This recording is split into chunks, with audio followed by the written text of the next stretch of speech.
Welcome back, everyone, to the deep dive now. Today, we're going to tackle something I think a lot of us struggle with, and that's forgiveness. Oh, yeah, It's tough, right? for sure. So we're diving deep today into excerpts from this really powerful speech called The Merciful Obtain Mercy. Okay. And it's by Dieter F. Uchtdorf, who's a leader in the Church of Jesus Christ of Latter-day Saints. I've heard of him. Yeah, and I know mercy might not sound like the most captivating topic, Right. but Uchtdorf really makes this compelling case for why forgiveness is so essential for all of us, no matter what we believe or where we come from. Yeah, what's interesting to me is how he connects this really personal act of forgiveness, like you were saying, Mm. to this much bigger picture. Yeah. He starts by looking at all these examples of strained relationships, like throughout history and scripture, Well, that's cool. like Cain and Abel, Saul and David, even family feuds that are in the Book of Mormon. Wow. So he's making this point that no matter who you are or what you believe, broken relationships are just like this universal human experience. It's so true, right? Yeah. And I love how he uses those stories to kind of draw us in, Mm-hmm. but then he doesn't just leave it at, relationships are hard. He digs into this really thought-provoking idea, which is the danger of judgment. Oh, yeah, that's good. And he has this really powerful quote that I want to share. He says, "The moment we judge someone else, we condemn ourselves, for none is without sin." Ooh, I like that. It's like this reminder that we're all flawed, right? Yeah, And holding on to that judgment, it hurts us at least as much as it hurts anyone else. totally. He even uses this humor to kind of drive the point home. He talks about this bumper sticker. I love when he does Me it. too. It says, "Don't judge me because I sin differently than you." That's good. Which I love because it's like you laugh, but then you're like, oh, wait, he's right. Exactly. But then he takes this idea of judgment even further, and he connects it to this idea of a divine mandate to forgive. Okay, so he's not messing around. No, he's not. It's like this core principle that's found in Jesus' teachings. Yay. He even quotes scripture where it says, "I, the Lord, will forgive whom I will forgive, but of you it is required to forgive all men." Wow, there's like real weight to that. Yeah, it kind of stops you in your tracks. It does. It pushes us to really think about our own capacity to forgive, even when it feels incredibly difficult. And it makes you wonder, are we holding ourselves to a different standard than we hold everyone else to? Right. Do we forgive others more easily than we forgive ourselves? That's a really good question. It's something he really wants us to grapple with, Yeah. He's challenging us to look inward and examine how we treat ourselves compared to how we treat those who've wronged us. Yeah, that's a tough one. For sure. Yeah, it's like we're so quick to extend grace to others, but when it comes to ourselves, it's a whole different story. Totally. But Uchtdorf doesn't just kind of leave us hanging with this heavy concept of forgiveness. He actually offers a way to approach it, Yeah. What's it? So he talks about this transformative power of God's love. And he says that when we shift our focus away from our own grievances and towards God's love for us, that's when forgiveness becomes possible. Okay. It's like changing the lens.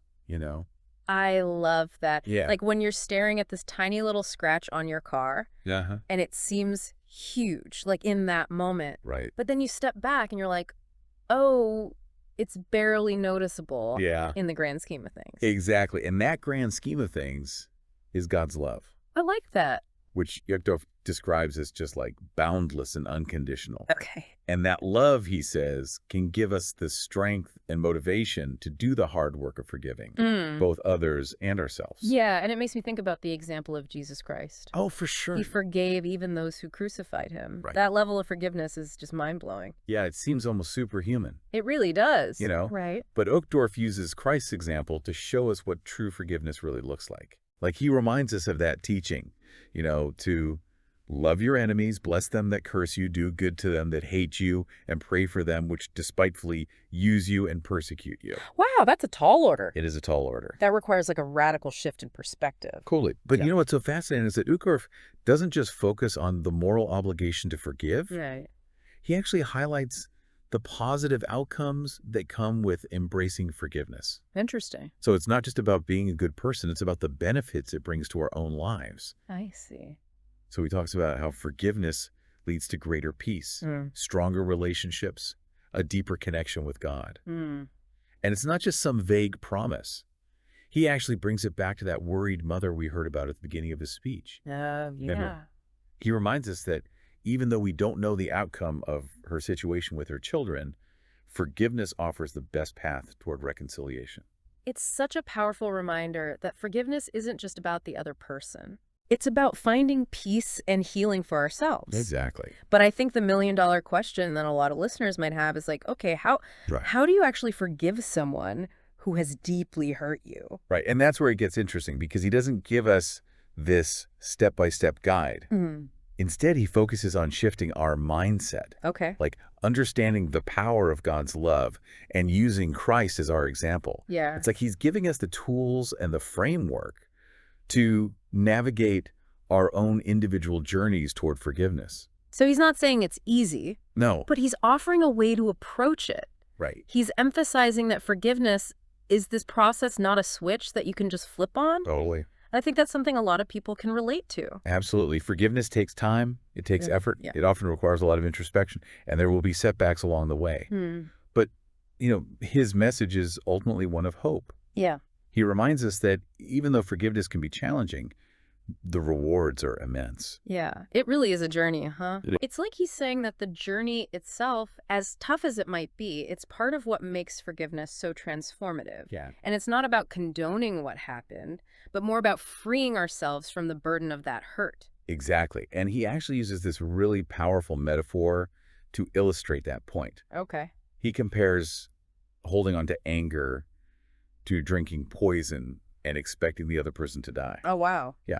It's a stark reminder that clinging to that resentment, it only hurts us in the end. It's such a vivid image, and it really drives home the point that forgiveness is ultimately an act of self-care. Hmm. It's about choosing to release that anger and resentment, not because the other person deserves it, but because we deserve peace. Yeah.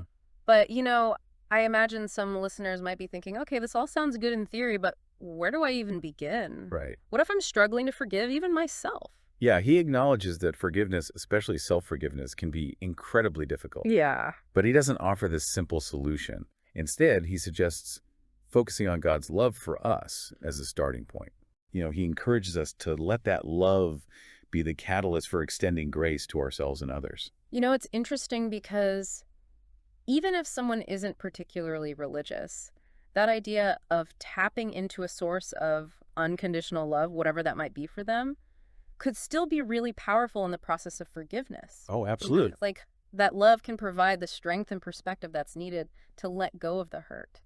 Yeah, and he reminds us that we don't have to have it all figured out on our own. Right. We can lean on that love, on our faith, and on the example of others who've walked this path before us. That's good. So as we wrap up this deep dive into forgiveness and mercy, I want to leave you with this. Uchtdorf's speech reminds us that forgiveness is not a destination, it's a journey. It is. And each step we take towards it, no matter how small, it brings us closer to a more peaceful and fulfilling life. Yeah, and maybe this deep dive has sparked something for you. What helps you forgive? What makes it hard? And most importantly, what's one small step you can take today towards embracing forgiveness in your own life? Yeah. Maybe it's letting go of a grudge you've been holding on to, or reaching out to someone you've been avoiding. That's really good. Whatever that step might be, remember that you don't have to do it alone. And the rewards, as Uchtdorf so eloquently explained, are truly immeasurable. They are. Thanks for joining us on the deep dive. Until next time.